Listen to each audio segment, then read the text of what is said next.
Me présenter en quelques mots. Alors, c'est toujours un exercice compliqué pour moi, surtout quand il s'agit de dire que quelques mots. Qu'est-ce que je pourrais dire sur moi? Ben, je suis autrice de romans. Je suis également prof de yoga et maman de 3 petits garçons, grands garçons même, avec qui je fais l'école à la maison. Et...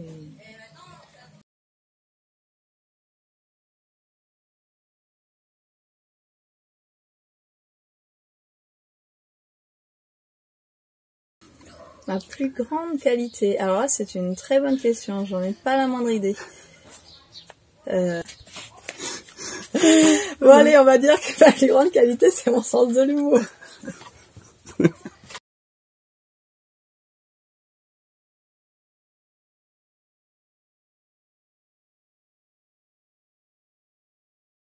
Alors, en film préféré, je pense qu'il y en a 2 qui particulièrement m'ont marqué dans ma vie. Il y a La Belle Verte, qui pour moi est un incontournable. Un film sur l'écologie, sur l'humanisme aussi, sur la possibilité d'un monde meilleur. Et aussi Les Mémoires d'une geisha, qui est un film extrêmement graphique, qui m'a beaucoup touchée et que j'aime énormément. Ensuite, concernant les séries, alors c'est pareil, c'est assez difficile pour moi de ne parler que d'une seule série. Si je devais en citer une seule, je dirais Queer as Folk, la série queer LGBT qui m'a le plus marquée, qui je trouve est la plus profonde, la plus sérieuse et la plus bouleversante de toutes celles que j'ai vues. Et concernant les livres, c'est pareil, c'est très difficile, je trouve, de n'en citer qu'un seul. Si je devais citer un livre, je pense que je citerais L'Enchanteur de Barjavel, en fait. C'est un roman qui m'a énormément marqué, qui est très différent des autres Barjavel, puisque c'est pas du tout un roman de science-fiction, c'est un roman qui parle de Merlin, qui est à la fois très simple et très dense, et très complet, et qui m'a vraiment énormément touchée.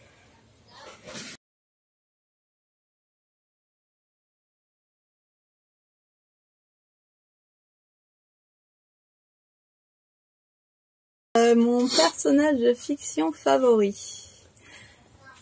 En fait, il n'y a même pas trop à hésiter quand j'y réfléchis. Je dirais que c'est Aïla qui est l'héroïne de la série donc de romans Les Enfants de la Terre, qui est une série sur la préhistoire et qui est une héroïne extrêmement féministe, extrêmement libérée, qui découvre énormément de choses et qui a une force de caractère et en même temps une douceur assez unique, et puis qui est guérisseuse, que je voulais faire quand j'étais enfant.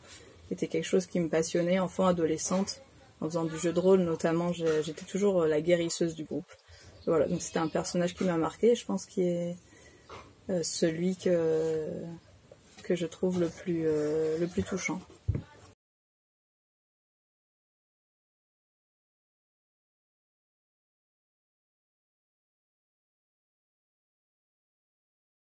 La chose la plus folle que j'ai faite dans ma vie, je pense que tout est question de critères, parce que selon la société, je dirais que la chose la plus folle que j'ai faite de ma vie, c'est d'accoucher de mes 3 enfants toute seule chez moi, sans personnel médical. Après, pour moi, c'était quelque chose de juste naturel. Après, des choses folles que j'ai faites, je sais pas, je considère que ma vie tout entière est une vaste folie. Et si on peut dire que la chose la plus folle que j'ai faite de ma vie, pour moi, à mes yeux, c'est d'écrire un roman en 1 semaine. C'était mon défi, et qu'on m'avait lancé, et que j'ai décidé de relever, et qui a été une fabuleuse expérience.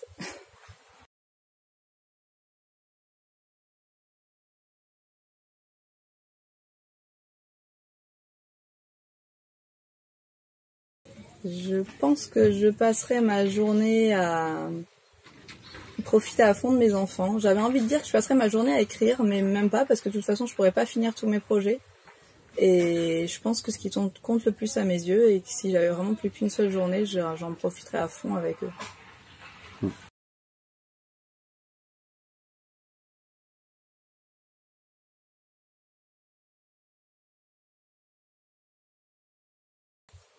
Mon plus grand rêve, ce serait que l'humanité arrive à évoluer de manière à ce que le monde devienne vraiment une terre agréable et paisible et remplie d'amour pour mes enfants. Et voilà, qu'on arrive à quelque chose où les gens arrivent à communiquer, à s'entendre, à construire un monde ensemble au lieu d'être les uns contre les autres, où on arrête les massacres, que ce soit humains ou animaux, et qu'on savoure juste la vie telle qu'elle est, dans toute sa beauté.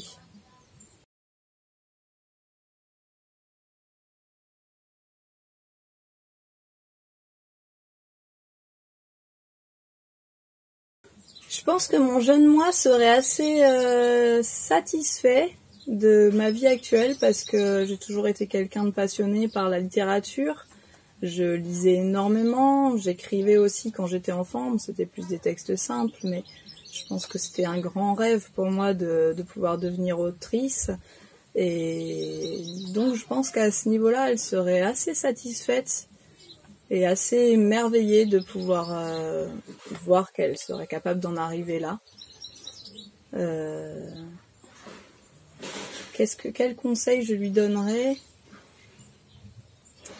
De pas changer en fait.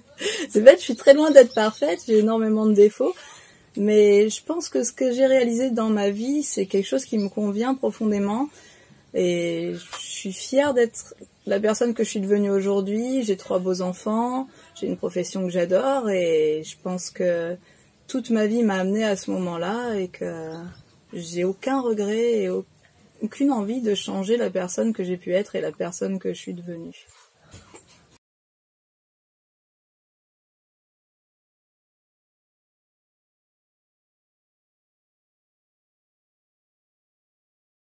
Alors, j'ai jamais tenté de persuader qui que ce soit de lire mes romans, en fait. Simplement, je pense que comme je suis une personne extrêmement passionnée par ce que je fais, passionnée par mon univers, passionnée par mes romans et mes personnages, les thèmes que j'aborde aussi, j'en parle extrêmement facilement. Du coup, c'est vrai que ça arrive très facilement et très rapidement sur le tapis, le sujet de la littérature et de mes propres livres. Et j'ai envie de dire... pourquoi essayer de persuader les gens de lire quelque chose si en m'écoutant parler, ça leur donne envie de découvrir mon univers, c'est super, et si c'est pas le cas, c'est que ces romans-là sont pas faits pour eux, donc j'ai pas de raison d'essayer de chercher à les convaincre de lire quelque chose qui ne va pas forcément les passionner. Donc je pense que simplement parler de soi, revenir à soi, et par soi j'entends aussi toutes ces milliers de personnes qui s'ébattent joyeusement dans ma tête, et ces valeurs qui nous sont chères et que j'essaye de transmettre à travers mes écrits, c'est peut-être le principal pour donner envie aux gens de découvrir ce que je fais ou de ne pas le découvrir.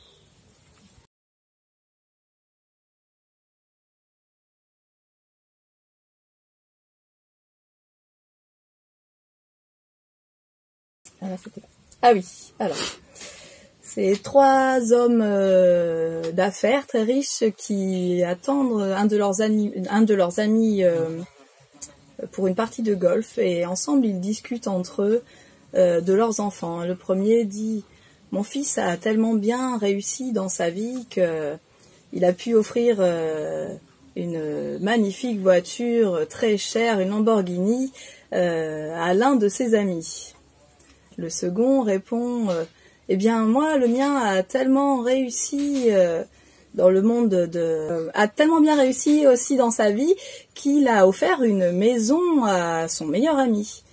Et le troisième dit, le mien a tellement réussi dans sa vie dans le milieu de la bourse qu'il a offert un portefeuille rempli d'actions à l'un de ses amis. Sur ce, le quatrième père arrive et il prend part à la conversation et dit, eh bien, moi, mon fils, il est stripteaseur et gay, mais je crois qu'il a pas trop mal réussi sa vie non plus. En tout cas, récemment, il vient de se faire offrir une magnifique Lamborghini, une belle maison et un portefeuille rempli d'actions. Il va falloir couper. La plus grande qualité, sérieux, c'est quoi ces questions? Un livre, une série et un roman préféré. De littérature générale? Ouais. Série télévisée? Oui. Un livre, une série et... Ah oui, d'accord.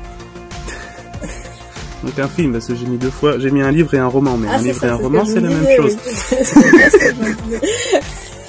Toi, j'avais suivi. C'est pas grave. Eh bien, moi, le mien a tellement réussi dans le monde des meubles, là, comment ça s'appelle, merde. Ma blague est foirée. Tu couperas, s'il te plaît, d'accord.